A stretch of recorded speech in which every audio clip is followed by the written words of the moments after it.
Greetings, Sister Goddesses! Mama Gena here with a new installment of our video series based on your questions. This episode is entirely about relationships. Now, my point of view about relationships, if you want to be treasured, you've got to treasure yourself. So all of these questions that come pouring in around the world of relationships were so diverse, so comprehensive, so all the way across the map. And I brought the perfect group of Sister Goddess graduates to address all the issues that you brought forward. And one of the really sticky wickets for a woman is, how do you take a relationship and have it grow better and better and better over time? In fact, a Sister Goddess wrote in wondering, what do? I love my husband, but he won't give me what I want. He won't listen to me. So I thought we'll start with you, Sister Goddess Myrna. How do you handle that with your guy? You've been married nearly 20 years. Yes, I have, Mama Gena. One of the things that I remember thinking to myself, especially when we have arguments or little tiffs or little things like that, I didn't know really how to handle that as well as I do today. Because doesn't it feel like the relationship's about to be over every time you have a fight? Yes, you're so right. Sometimes this like rupturous sort of moments feel like the end of the world. I love him so deeply, so much. And I want it to last forever. That's the dream, and I want the dream.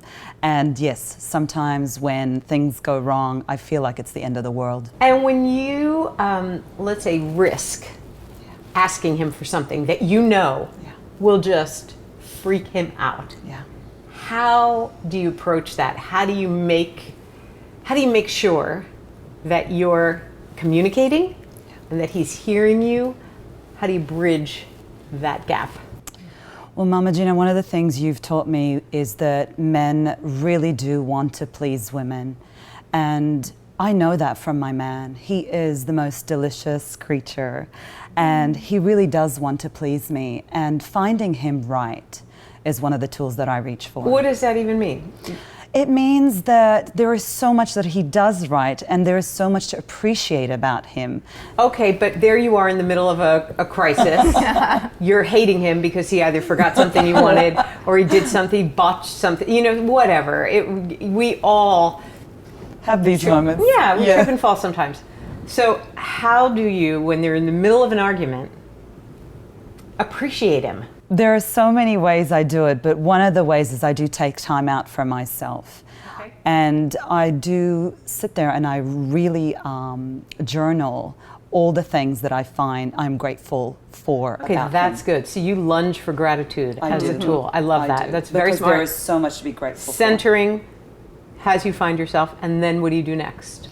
After that, something happens with gratitudes is I post it on the Sister Goddess website. So then I have my sisters witnessing me and upwriting my gratitudes. Excellent. And that really helps to juice me up. Right. When I'm juiced up, it is then easier to reach for pleasure than when I'm in that place of, oh my God, the world is ending. So give me an example of a thing that you asked him for that was really outrageous, but you seduced him into it. Well, I greatly desired the summer in New York. And where do you live? I live in Singapore. So that's a big request. It's a huge request. To say to your man, please take me to the other side of the world for the entire summer. Absolutely. How'd you pull that off? Once again, Jason is the most loving man, and he really does want to please me.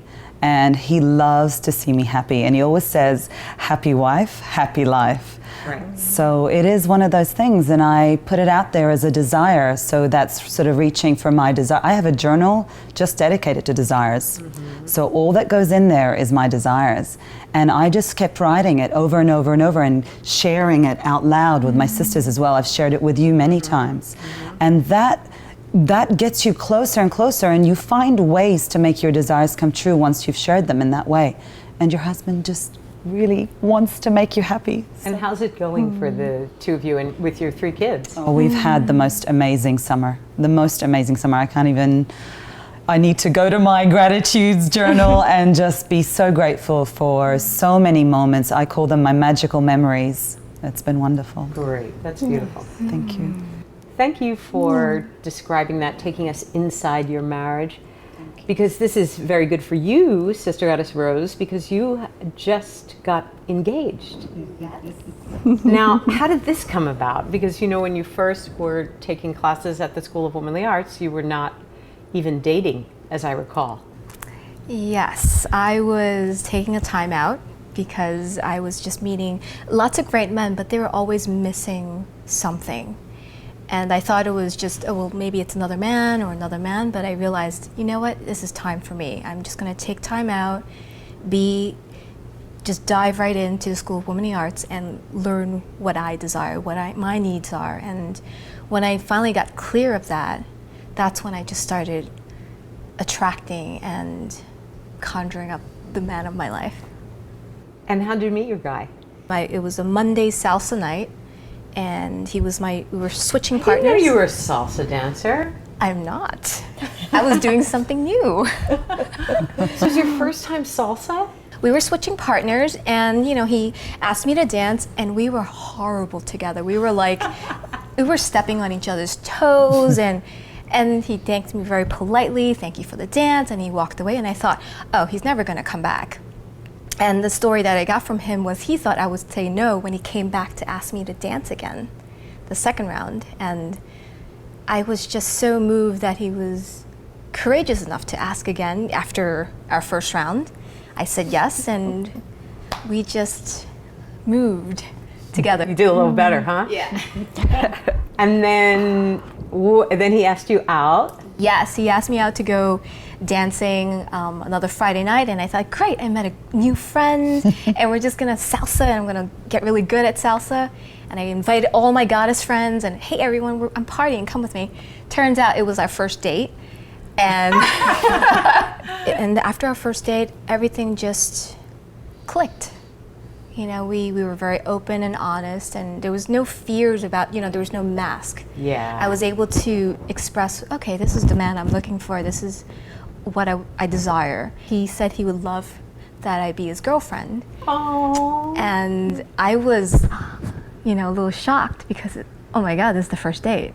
And then he said, no pressure, you know, I'm giving you your space when you're ready. This is what this is how I feel, and I just want you to know. Wow. Yeah. Okay. And then how soon after that did he propose? Well, he wanted to get married probably a year in the relationship, and I was just, you know, I liked my freedom a little, and he just kind of pulled me in, and we just had a little push and pull dance until it all clicked. Whoa, that is a magnificent story. Congratulations. When are you getting married? October, and then October in New York, and then I'm thinking of Hawaii in December, January. Oh, I like how you're thinking. Yes. Wonderful, wonderful. Congratulations. I know that was a long-held goal of yours. It actually reminds me that we have a sister goddess on this couch who's just gotten married. Just a couple weeks ago. In Hawaii. Look at this. Wow, how'd that happen? That's amazing. So, well, you came to the School of Womanly Arts, a very different woman than you are today. Yes, a straight woman. Yes. I came having just ended a 13-year relationship. Mm-hmm. And I was pretty devastated. I was just turning 40. I had no real sense of what to do, you know, what the next steps were. Yeah. I knew what had worked in that relationship and what hadn't worked in that relationship. Mm-hmm. And so I'd kind of crafted, you know, a prototype of what he should look like and do, and, you know, how we would get along. And, you know, I had some sense. And had you started to date yet at all? Little. Okay. I'd started to think about dating. Yeah, and so, you know, I came in really scared and really overwhelmed and really not sure that this guy existed. Okay. You know, because I was really clear about what would make me happy. Mm-hmm. And I hadn't really come across that yet. And over the course of, you know, working with you and being in the community, the desire became so strong and the vision of what I was desiring shifted in really deeply meaningful ways, and that it became less about what he looked like, what he did, and more about how I wanted to feel when I was with him. Okay, there we go. That's the story right there. Yeah. Is to really tap into that. All right. And then there you were, knowing that truth. Yeah. And Totally wide open to this great big love that I was ready to conjure in. And I met somebody and fell just really madly in friendship. I thought, this is the best person I've ever met. We're going to be best friends for the rest of our lives.